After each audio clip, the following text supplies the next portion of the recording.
I know that hardcore NASCAR fans may have been wanting something else out of the experience, but I think a lot of hardcore NASCAR fans also were appreciative of having the sport back in any way, shape, or form. And I think that NASCAR is positioned really well to do this. I do. They do not have a players' union to fight with, like baseball does and the rest of these leagues.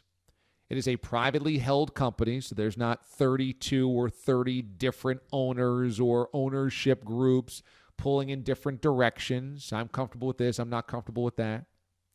You also have the roar of the engines, which compensates and overwhelms the noise of the crowd.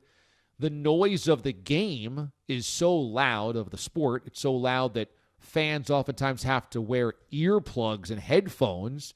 So it's not like you're hearing the crowd. The crowd is hearing itself. It's hearing the roar of the engines. And NASCAR routinely, in terms of a telecast, does not focus so much on the fans or the infield.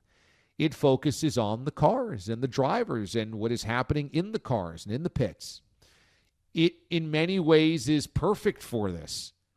You know, you think about baseball, how many shots go to the crowd because there's so much dead time? It's such a quiet sport. It's such a slow sport. When it's slow and quiet is when you're going to notice no fans.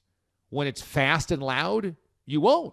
And so NASCAR, I don't think really suffered much.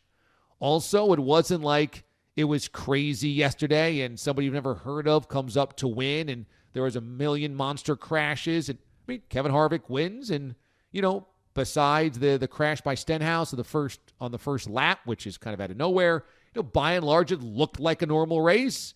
You know, there was extra cautions, but for the most part, it just looked and felt like most of a normal race, 80 to 85% of a normal race. And that is pretty damn good for a return.